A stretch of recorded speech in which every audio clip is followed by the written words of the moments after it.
7 o'clock. We'll call the meeting to order. Mr. Van Landijk, would you please lead us in the Pledge of Allegiance? Yes, sir. I pledge allegiance to the flag of the United States of America and to the republic for which it stands, one nation, under God, indivisible, with liberty and justice for all.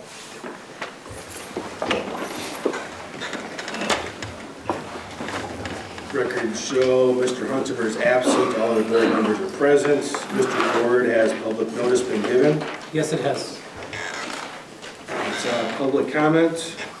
Per policy 0167.3, anyone wishing to participate in the period of public comment must be a resident of the Richland School District, the parent or legal guardian of an enrolled district student or an enrolled district student. Speakers are not permitted to make inflammatory comments, use inappropriate language or gestures, attack specific persons, or make a specific person the subject of their remarks. Please see policy 0167.3 for a complete list of requirements and restrictions. If a person is unable to adhere to these rules, they may be directed to end their comments. Mrs. Steele? None. Thank you. On to reports. District Administrator's report.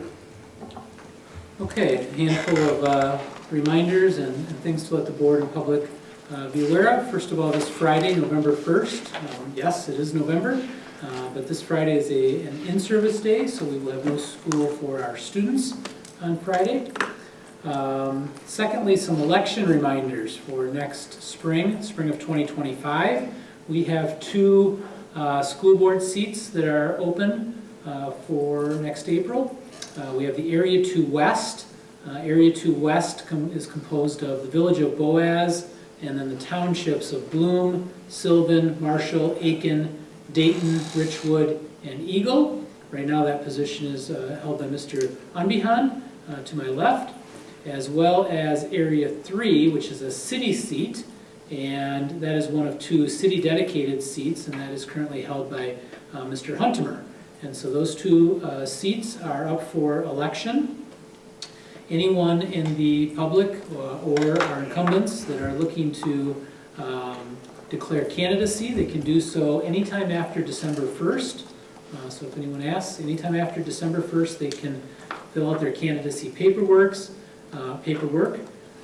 Candidates have until January 7th, incumbents have until January 7th to file, or all candidates, I should say, have until January 7th to submit their paperwork.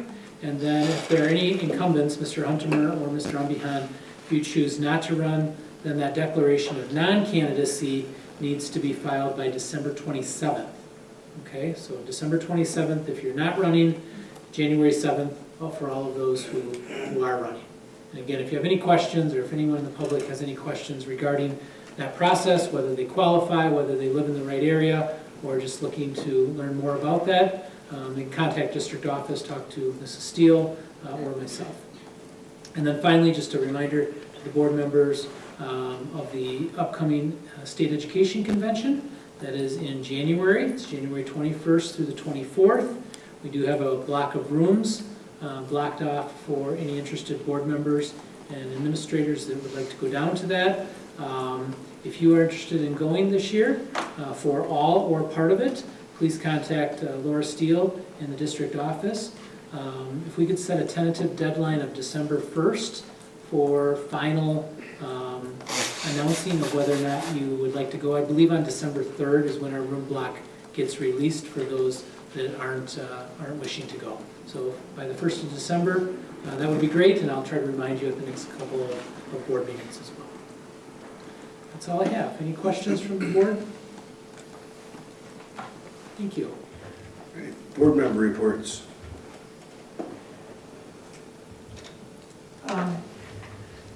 The Curriculum Assessment Public Relations Committee met on Wednesday, October 23rd at 7:30 p.m. The agenda was assessment data review, which was presented by Mrs. Clifton, and with the iReady results for fall of 2024. The 2024-25 calendar was reviewed. The 25-26 draft calendar was discussed. The 25-26 course description guides were looked at. It was just a draft of those. The goals and priorities for the school district was discussed, and 2024-25 schedule and plans. Thank you. The Buildings, Property, and Transportation Committee met on Wednesday, October 23rd. We met with the Rosencrantz family that has asked to restore the current prairie area and to plant a bur oak tree and a couple of benches in memory of the previous teacher, Bob Rosencrantz, who started the project. That will be coming to the full board in November. We reviewed snow plowing bids. We approved Advanced Contracting Solutions LLC for the plowing. That will also be coming to the full board. We approved the 24-25 bus routes. That will also be coming to the full board. We did approve a member of the staff plugging an electric car with a cord. And then there also was some referendum bid package items that Mr. Board will bring up later tonight. And then we also looked at 24-25 schedule at a glance. The Richland School District Foundation met on October 21st and reviewed the outstanding alumni and homecoming events from this past year, the 2024. Discussed a little bit about doing something maybe a little bit different for next year's outstanding alumni presentation. And had a presentation from Ms. Niemeyer about the fall Grease musical production that is November 8th, 9th, and 10th. And just got some updates on how that was going, which it's going well from what it sounds like. We also had a presentation from the STING program. They're required to do not meals, but have specific events 4 times a year at both the primary school and the intermediate school, and they're providing meals for that. So they're asking for funding to help support that because that is outside of the grant program. So there's $800 that was approved for them to be able to supply those meals. And further discussion on the Richland School District Foundation logo, and then also discuss the banners and how we're going to move forward on displaying the names of the recipients for the outstanding alumni moving forward, and the development of the Fine Arts Hall of Fame down on the West Commons. And then the Policy Committee met on Wednesday the 23rd and discussed the advertising and sponsorship policy. We made a recommendation to move the advertising portion of windscreens and sponsorship sales to the Buildings Property Committee for them to review as well, and discuss the naming rights for the different aspects of our district, different buildings and spaces. That'll be an ongoing discussion. And then we looked at the schedule at a glance for November and December.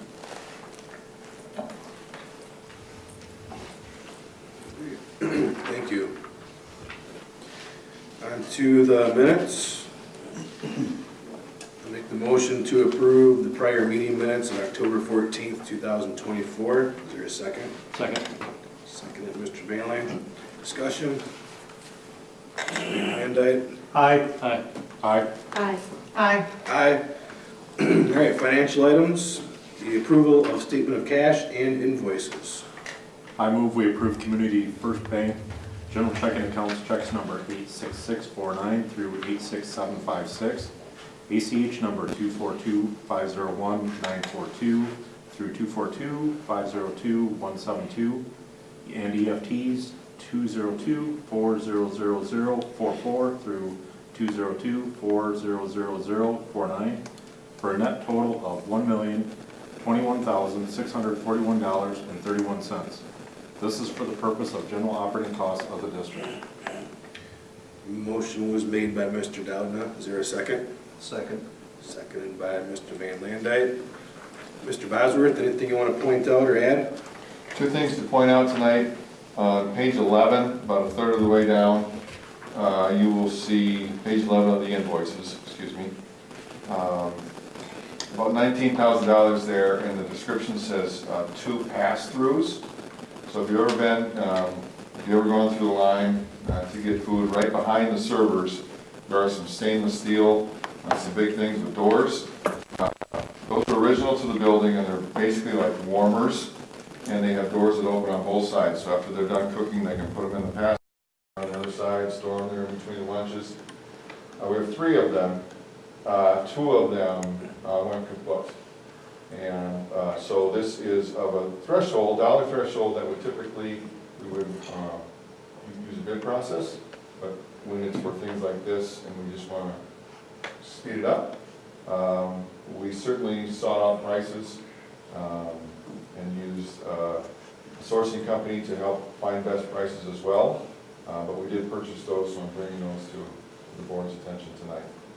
And then the second thing to point out is on page 33 of the invoices, a lot of expenditures this month.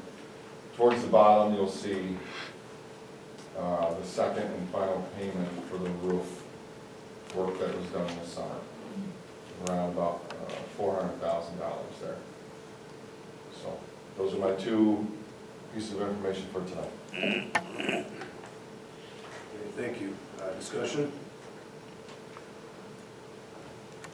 Mr. Bailey? Aye. Aye. Aye. Aye. Aye. Aye. All right, school finance presentation, take floor. All right, so again, you've heard 3 of these from Mr. Bosworth. This is the 4th and final one, culminating later on in tonight's agenda with the adoption of the budget and levy. Tonight, Mr. Bosworth will talk about open enrollment and some vouchers. The PDF for all 4 of these is just one continuous PDF. So if you're looking at the PDF, tonight's information starts on, I believe, slide 53. If you're following along. Mr. Bosworth, whenever you are ready.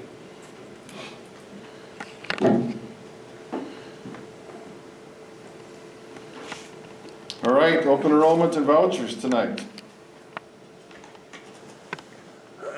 So we've definitely talked about what open enrollment is before. We've looked at some numbers. Tonight, really specifically trying to talk about finances and how those work. We've talked about membership count. Students who live in Richland and go to public schools are part of our membership count. That's the backbone of the revenue limit that determines how much, generally speaking, how much revenue our school district can bring in.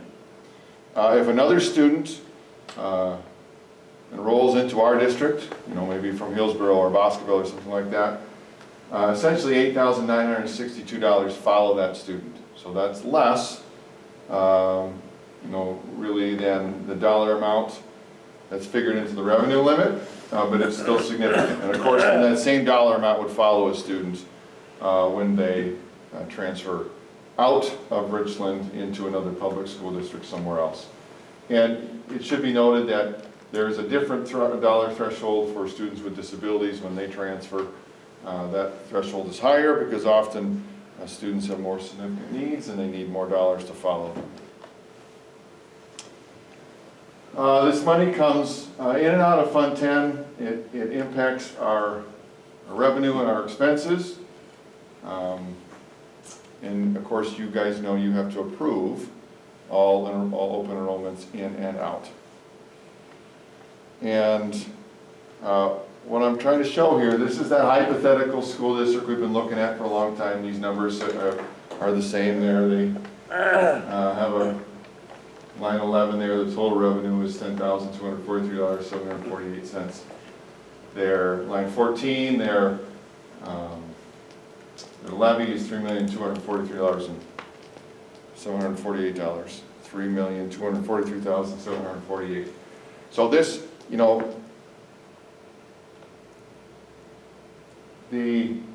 I'm actually flipping slides there. The point I was trying to make is that if 100 students open enroll out or 300 students open enroll in, the revenue limit worksheet doesn't change because it's all about which students live in your school district. It doesn't mean that money doesn't move. I'm just trying to make the point that membership count, public school students living in your district, that's what drives the revenue limit and how much money you can levy, expect to have and then levy. However, money does move between districts.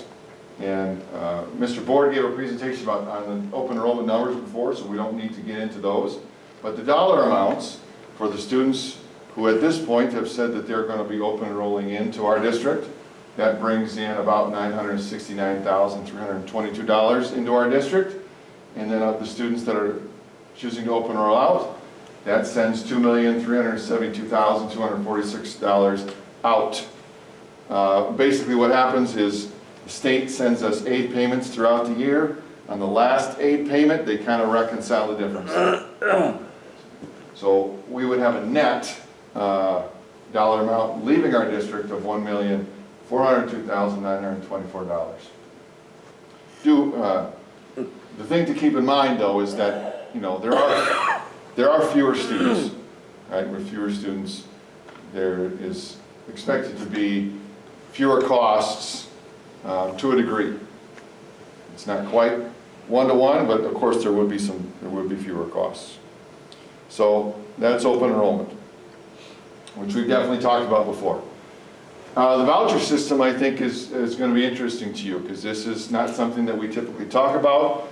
We've talked about the dollar value. You know, we told you that it went up this year. That's why the levy changed from one meeting to the next. But so let's just dig into this voucher system a little bit. It's called the WPCP, Wisconsin Private Choice Programs. That's the one for the whole state. There's a separate one just for Milwaukee. That was the original one. One of the first ones throughout the country, actually. And then there's a separate one for Racine. But we're under the WPCP, which covers the whole state.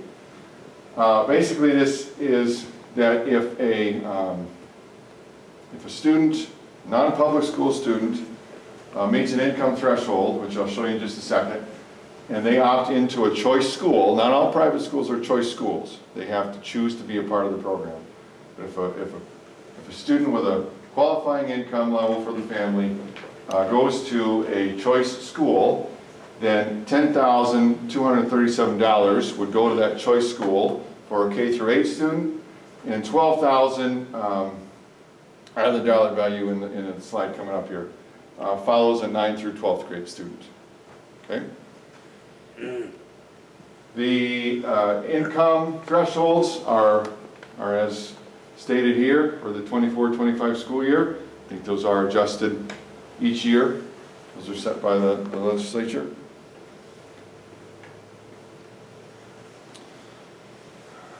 I think I mentioned this before. Whereas open enrollment, you know, if 50 students leave our school district at $8,236, that essentially comes out of our spending money, our revenue, and it is transferred to another school district. In the choice program, the money to fund this does not necessarily come out of our revenue, but it does come from our tax base. So it's an additional levy on our taxpayers. So they pay for the public school system, and then however many students are belonging to the choice program, money is also levied for those students in that program. Whereas you would approve open enrolled students, there is no approval process with the public schools involved in the choice program.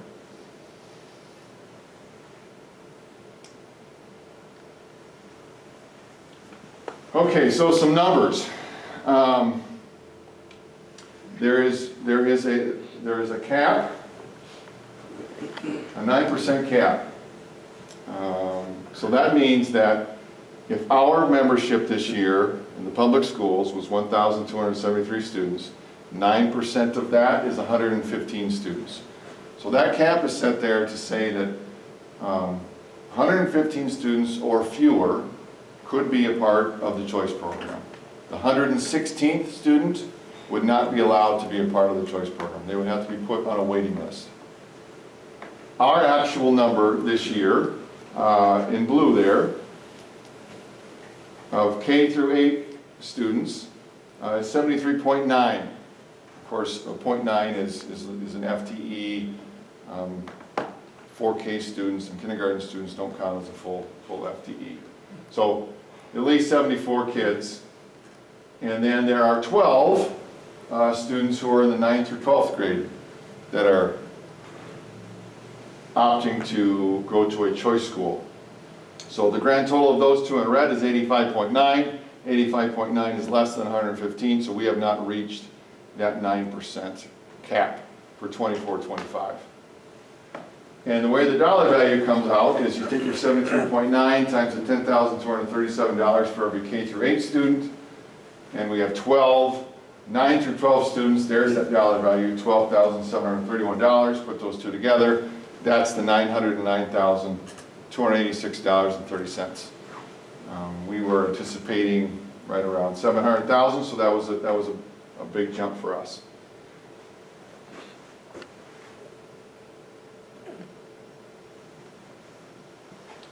What's interesting about the cap, however, is that this year it's 9%. Next year, in 25-26, the cap increases to 10%.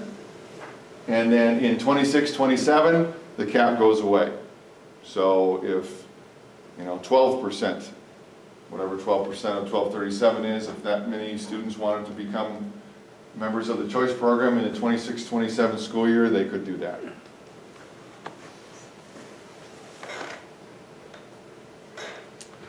The way this works, so here again, here's this hypothetical school district, the one we just looked at. Let's just say, for example, that they had a voucher payment of $100,000 there on line 10H. So basically what I want you to see is that the levy was $3,243,748. That voucher payment of $100,000 essentially raised that levy by the exact dollar amount, by another $100,000, which of course then would affect the mill rate, which in this hypothetical situation was 926, 927, jumped it up to 955. So that's how that works. And in our district, I think I showed you this slide last time, the blue piece of the pie there of our total levy, which is, you can see $10,035,314, 9% of that, not at all related to the 9% cap, just completely random that those two numbers are the same. But 9% of our levy this year is going towards the private school voucher system. And to drive that point home, if that blue number didn't exist, this is what our levy would look like. So all those numbers are the same, right? 6,621,000, that number is the same. If you take that big blue piece of the pie out, those percentages look a little bit different. And the overall number is different. Okay, so that's the voucher system, and then the last thing I want to show you is some perspective on how Richland compares to the other schools in the CSEP. I think this may surprise you. So, this is a ranking. These are all the CSEP schools. And the middle column is their equalized value. It's just, the State Department of Revenue sets that, just to kind of give you some perspective on how big some of these districts may be or may not be. And then the dollar value on the far right is that district's choice program for 24-25. So you can see that first dollar value, $15,000, that's River Ridge, School District of River Ridge. Equalized value $421 million. This year they have a voucher payment of $15,356. And then you can just look at all the different districts, and then Richland is on the bottom there. We are $909,286. The next closest is Purdy Sheen at about $350,000. So we're about 3 times as big as the next biggest school district. Put it in a graph form. Sometimes that helps people see the relative size difference there. So my hunch is you're probably saying to yourself, why is our number so big? I can give a little bit of information. I can't give a ton of information. Of course, you know that we do have a private school in our district, St. Mary's School. St. Mary is part of the choice program. When they're part of the choice program, they have to do a third Friday count just like we do. So they have 156 students in their school this year, K-8, 147 FTE, of course, because the little ones don't count as a full FTE. But you can see that they have the WPCP students. They have 30 students in their school this year. So 30 students living in Richland hit that. Well, I'm assuming they live in Richland. I don't know that for sure, right? I think it's a safe assumption to say many of the students to go to St. Mary's probably live in Richland, but some may live in surrounding communities. But 30 of them are heading to St. Mary's.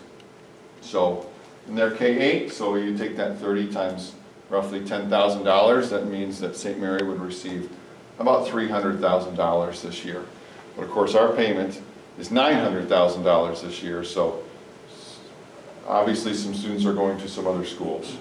And I did ask the DPI, could you, because they can't tell us information about particular kids, but I said, could you tell us what schools they're heading to? And they said, yeah, there's 3 schools that students that live in Richland are going to in the choice program.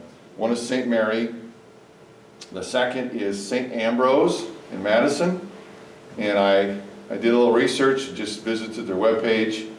St. Ambrose has a banner when you first click on it, which says, St. Ambrose has just joined the choice program for 24-25, and we will have limited seats for the 24-25 school year. So obviously there's at least one Richland student heading to that program, but I think we could probably assume that there aren't a lot of them if they're saying that they have limited seats, and of course there's a drive involved there, I would assume. And then the third school that the DPI let me know about is called it's Milwaukee School of Academic Excellence. It is a private virtual school, and so if you do a little math in your head, you know, if we have 86 kids choosing to be in the choice program, and again, a big assumption if all 30 of those kids are from Richland, that leaves 50+ students choosing somewhere else. It doesn't look like St. Ambrose let a lot of kids in this year, so probably the vast majority of those students have chosen that academic excellence school, that private Christian virtual school out of Milwaukee. So that's where that number comes from, and just a little bit of background on the voucher system. Any questions? How long has this been a statute? How long has this been in existence, this Wisconsin voucher program?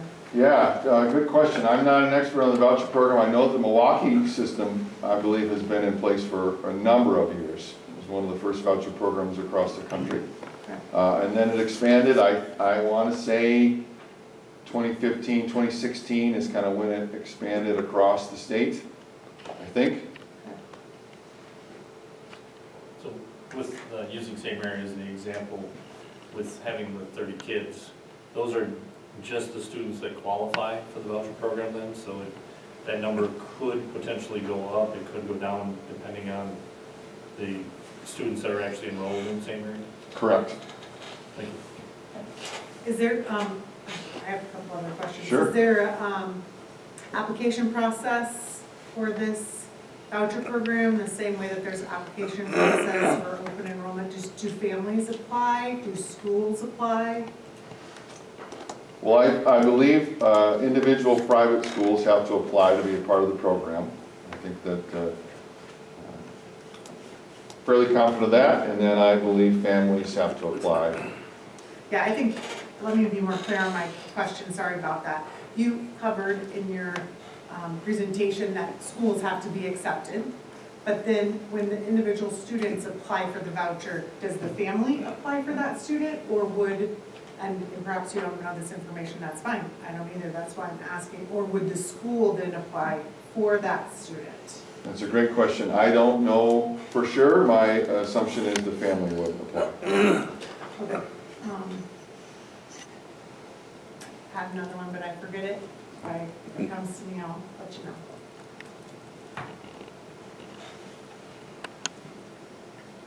Any other questions?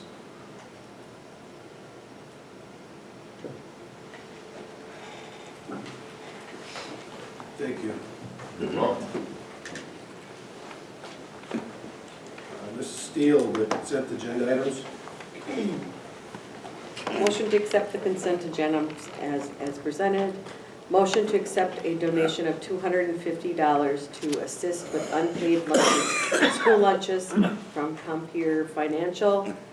Motion to accept the donation of books valued at approximately $350 from donorchoice.org. And motion to approve 3 open enrollment out applications for 24-25 school year as presented. And that is it. Is there a motion to approve the consent agenda items as presented? So moved. Motion made by Mr. Van Ryndyke. Is there a second? Second, Mr. Doudna. Discussion? Mr. Doudna? Aye. Aye. Aye. Aye. Aye. Aye. Is there a motion to approve modified agenda? So moved. Motion made by Mr. Billing. Is there a second? I'll second. Seconded by Ms. Traxel. Discussion? Ms. Traxel? Aye. Aye. Aye. Aye. Aye. Information and discussion items, district vacancies and appointments. Okay, 9A in your board book has the vacancies that we have. We've got 5 of them listed. I will say that the building administrative assistant at the primary school was just hired. Nicole Cass will be starting with us on mid-November. So we'll transition there with employees. But then we've got 4 other openings. We've got a district driver as well as a transportation assistant that we're looking for. We've got an off-site tutor that we're looking for, and we've got a custodial position that is open as well. So those are the 4 positions that we have open, and then as always, those filled positions throughout the course of the year are filled in on either the left-hand side for certified administration, exempt, non-exempt staff, as well as support staff and co-curriculars and directors. Any questions from the board regarding that information? Okay, thank you. Referendum projects update. Okay, so 9B, there was some late information that was added. It says update for tonight's meeting. Just got that information in. The big thing, well, a few things that I want to mention about the referendum projects and where we're at with them. One, Ms. Troxel had mentioned the Buildings and Property and Transportation Committee. They opened and selected bids for some electrical work that had been bid out. This was called the early bid package. These were components that were at least 32 and sometimes 54 weeks of lead time. Generators and gearboxes, switch boxes, things like that. It had long lead times. They wanted to get those out early. And that Buildings and Property Transportation Committee awarded a generator to Total Energy Systems in the amount of $62,686, as well as awarding DSG the switchboard at a price of $55,300. Both of those were within the budgeted numbers.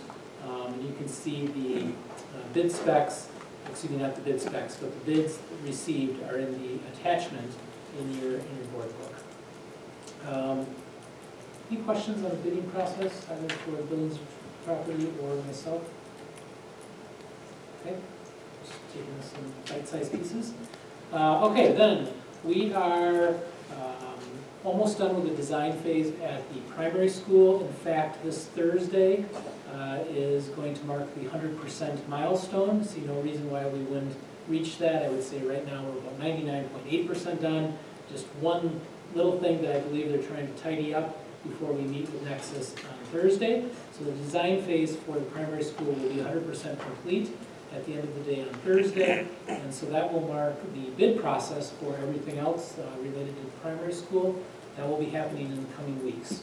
Okay, I'm not sure if we will have any bid packages for the Buildings, Property, and Transportation Committee to look at their meeting in November. If not, it would be shortly after that, and we try to piggyback it with either a special meeting of that committee or at the board meeting. But I know that they were looking to try to get bids completed here or out by the 1st of November. It looks like they will meet that goal.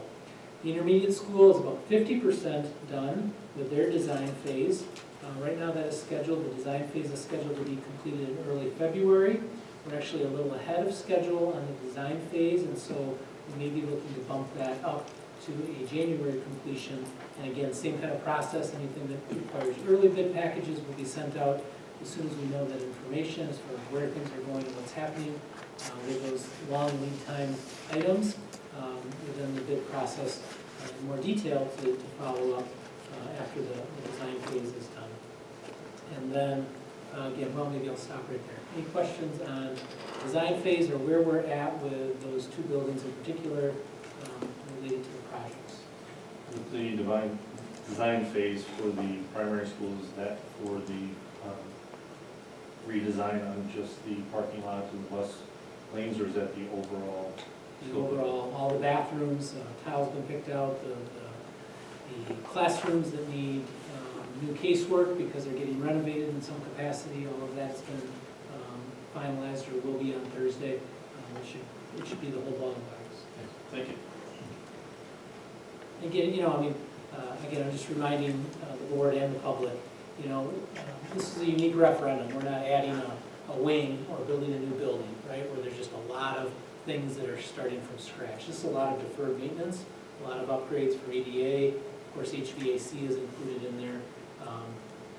There really isn't as much stuff to show people as we really, maybe I thought, right? When I just hear referendums and there's stuff to show people, but it's air conditioning. How do you really show people that, right? And so there's not as much as we had hoped, but as we do have more information and as we do get bids out, because some of those, let's take the bus lane for instance. As bids come in, and as we work with DNR and city on all the different permits, things may get tweaked slightly. And so we'll keep you and the public informed of what that's going to look like as we finalize it and get past that 100% phase. I would think in November here we have some plans to be able to show this board and the public for what that looks like. Do you have anything else, Mr. Daly? I kind of jumped on your words there. Thank you. All right, and then the last component with the referendum, and this is not meant to make anyone panic, this is just to put it on your radar, that there is a possibility of this happening. We are early in the process, but our 4K classrooms at the primary school, because of the amount of structural work that is going to be required there to get that foundation shored up, it is looking like there is a possibility that those 4 rooms may not be available by the start of school in the fall of 2025. I've spoken with Mrs. Hardy about it. Again, we're not pushing the panic button on anything.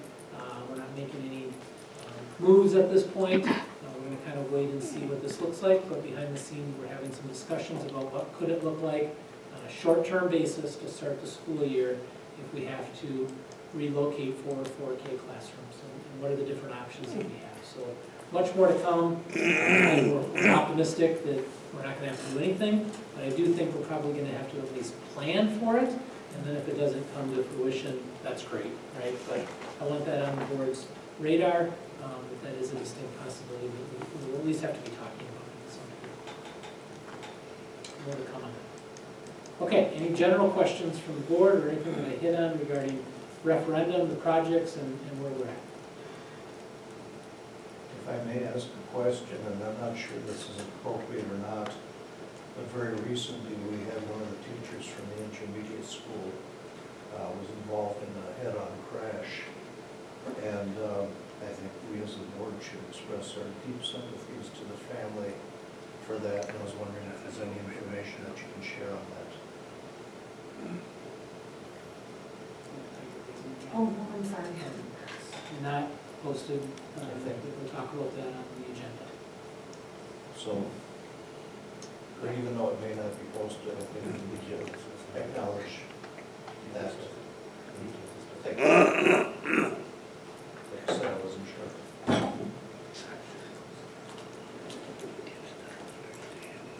Okay, thank you.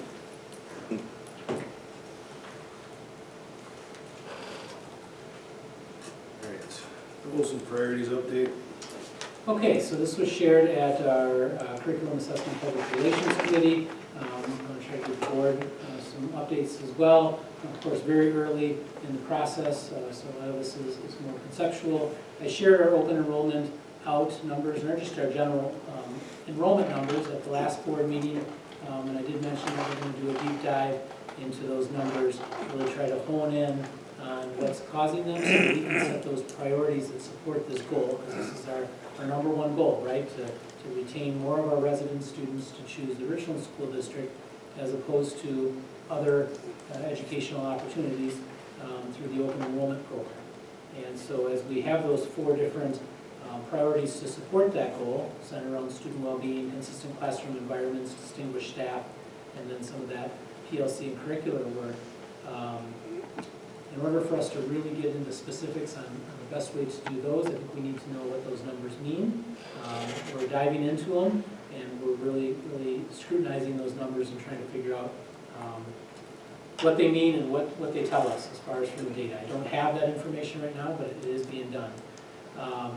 Related to the different priorities, as far as student well-being, we're going to continue to gather data. We're, in the next week to 10 days, we're going to be sending out surveys for our students to evaluate their courses that they're in, and really try to get some feedback from students on their views on how courses and classes are structured, how they're ran, so that we can get some feedback from the people in these classes, right? And really value their opinion and input on that as well. The second priority, working with admin, really trying to develop some consistent classroom expectations throughout. And we've had specific admin meetings that just our principals have been a part of, and others as needed, but really focusing on disciplinary actions and to make sure that the way discipline is handled is consistent throughout our buildings. Yes, consequences might look different for a first grader compared to a junior, but the general process and procedures is consistent for not only our buildings, but our families and our students as well, and the expectations. The distinguished staff component, I do have a group formed that will be meeting early November, if not next week, the early part of the following week, and they're going to really work on taking that definition that we have for being a distinguished staff member. And again, this is all different employee groups, and I believe I have all employee groups represented now as well. They're going to look at helping try to figure out how do we measure this and how do we implement the model that looks like this. So I'm excited to work with that group on that. And then finally, the PLC and curricular work. This is well underway. We're now almost into November. We've had several early release Wednesdays where a lot of this work is being done. We really are trying to get that goal, remember, is that 100% of our courses across the board, that we have that PLC question number 1. What do we want our students to know? We have that answered for all of the courses that our students are taking, whether it's a 4K all the way up to an AC all the way up to a senior, and whether it's an elective or core class, that we have that question answered. And so in the near future, I'm going to be asking some different individuals that are involved in the PLC process to give some reports to the board so that the board has a better understanding of really what are PLCs, how do they work, and what are we really trying to gain from them locally. I think that will be informational as well. Now that Mr. Boswick's financial information is done, we'll look to transition into some other information, probably in the form of video, but also be present as well. So again, more information than I have as far as really moving the needle, but anytime you're working on a goal, a lot of good information is done at the foundational level in order for that to be implemented effectively. So that's kind of where we're at, establishing those foundations. Any questions from the board regarding any of that? Question, is it, and I'm guessing it's too early, but just relating that first thing you mentioned, actually it wasn't the first, the course feedback survey for students to the PLC days? Like, will there be a way to gather information from the students if they are learning what the staff is designed they want students to learn? Does that make sense? I think so, but can you say that one more time? I think it might be too early in the year to do this, because you said that you were still working in your PLC groups to decide and define what it is that every single group wants the students to learn. But just wondering if that would be tied into those course surveys to determine if students are giving the feedback that they're learning what has been decided that staff wants them to learn. There are certainly, I think I'm understanding your question, there are certainly some components of the student survey that will address whether or not the student feels like information is being presented in a way that they can learn and if they feel like they're learning. Although, in true PLCs, we'll use the data from the different assessments that are being done, and that will drive whether or not we really know. The second question, how do we know that they don't know this? What are we going to do if they do, and what are we going to do if they don't, as we tackle those 4 PLC questions. The student surveys, while will have some indirect questions related to their learning and the learning environment, it will really also help us. Are you treated fairly? Do you feel like all the students are treated fairly? Are they delivering information in a way that you understand, so that we can maybe get more specific information that teachers may be able to use to reflect on their teaching styles and practices. Thank you for that explanation. So what I'm hearing you say is that the course feedback is more supporting your student connection and student well-being a little bit more than maybe college and career ready part of the goal. That is probably true. Okay. Yes. Thank you.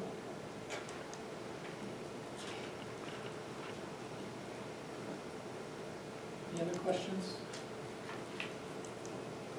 Thank you for those updates. On to action items. Adopt the 2024-25 budget. Okay, so at the annual meeting on the 21st, or a week ago, of course, many board members were present, but they were there and being present as a citizen, not as a board member.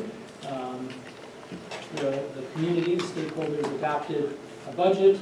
Mr. Bosworth will touch on that, and then the board has an opportunity to amend or adopt that final budget with any changes that might be made as we have more information. So now we'll go ahead when you are ready. Sure. I want to start with this slide, which I showed you earlier tonight, and then of course I showed at the annual meeting. I just want to point out that none of the numbers from the state have changed since our annual meeting. So the dollars that we talked about passing for the levy, those are the same dollars. So that's item B. We'll get to that in a second, but I just want to preface what I'm going to say next with that, okay?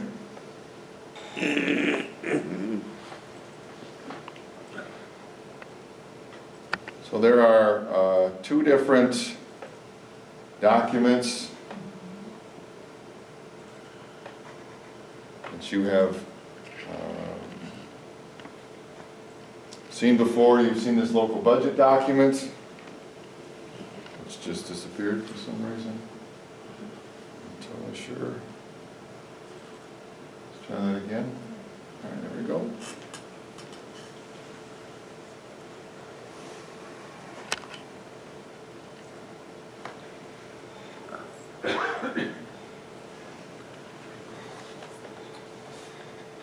So the first, part A, is to adopt the budget. So since we've met last, the local budget document we were operating on was probably from the 14th, so 2 weeks ago, so it has changed slightly. And then, there are 2 documents in there. So first thing I want to point out is that these 2 things, this is the one the DPI asks us to put in this format, and this is the local document that we use that's a little bit more understandable. These 2 match. Okay, the dollars and these things, they are the same. Okay? And since we have met last, what has changed in this local budget document? Not much, but I want to point out a couple things. First of all, on line 7, the equalization aid changed. Okay, so we had an estimate October 15th, the state certifies, here's your equalization aid, your final number. That's our number. Ours hasn't changed since then, but I will tell you, I check the DPI site every single day, and they are producing a new copy of the revenue limit worksheet daily, sometimes twice a day. And basically that probably means that they're making a new copy each time. Some district in the state has had some changes. So it is, and I talked to the DPI revenue limit worksheet guru today on the phone just to make sure ours looked good. He said, yeah, it looks good. But it hasn't changed. I don't anticipate it changing again. So that's line 7. I would also point out line 15 has changed, right? That is essentially the reason why when we first met, right, we had those four scenarios, 1, 2, 3, and 4. We were kind of debating between 1 and 2. Well, then some numbers changed. 1 and 2 weren't really even an option anymore. We had to kind of squish them together and go just a little bit past that. I think I've said before that we anticipate the tax increase in Buena Vista to be about $120, not $110. And of course, that does not include any defeasement. That's just our base package. Then I would draw your attention to those are both revenues that changed. Aid went down, tax levy went up a little bit, and then I want to point you to a couple of expenses on on line 53. The district-wide budget increased. That's where the choice program voucher payment is contained. It's in that budget. So that the biggest the reason that changed is we added the new choice payment in there, which was bigger than we had anticipated. And then the other line item that changed, the only other one that changed, is on line 66. Instructional salaries and benefits. Just as we continue to get more information about people and insurance choices and positions and things like that, continue to try to make our wage estimates as accurate as possible. So that has risen just slightly. But the rest of the document is unchanged. And then of course I'll draw your attention down to to line 131. Again, we're always aiming for a neutral budget. Whatever we have as revenue, we know we shouldn't be spending more than that. So we're still aiming for that essentially neutral budget there. Whether we're right around 0 one way or the other, that's always our hope. And that's our budget. I probably won't draw your attention to the DPI model. We've talked about that before. It's the same numbers. Are there any questions that I could try to answer about this?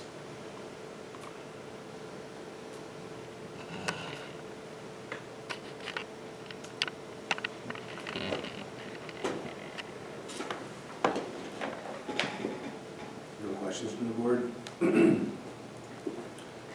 Seeing none, then I'll make a motion to adopt the 2024-25 budget as presented. Is there a second? I will second that motion. Seconded by Mrs. Dickman. Discussion? Mrs. Dickman? Aye. Aye. Aye. Aye. Aye. On to 10B, amend resolution to vote a tax for the operation of the Richland School District for the 2024-25. I'll just turn this right back over to Mr. Boswell. Yep, you bet. So the levy that was approved at the annual meeting, that's the same levy here that's presented to be approved tonight. There are no changes necessary. The table there should look familiar generally to the table that's in your board book. And of course, you've seen this graph 3 or 4 times now. This is the breakdown of what the levy is. There is no defeasance included in this. This is just our base model.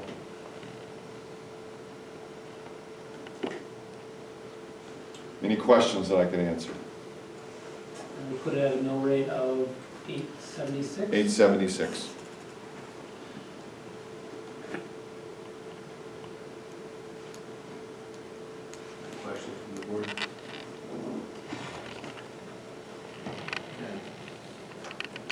Is there a motion then to amend resolution to vote a tax for the operation of the Richland School District for 2024-25 in the amount of $10,035,314, of which $181,918 is for debt within the revenue limit, $2,202,174 is for debt outside of the revenue limit, and $120,000 is for community service expenses.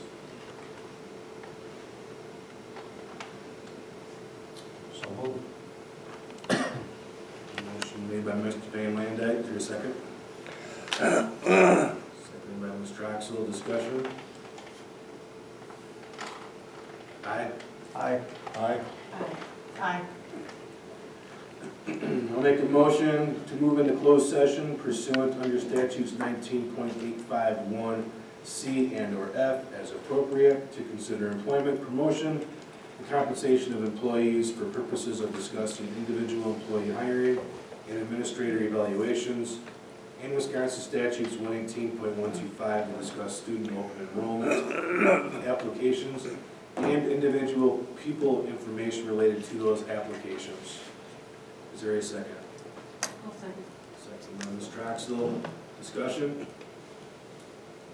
Mr. Van Landijk? Aye. Aye. Aye. Aye. Aye. Thank you.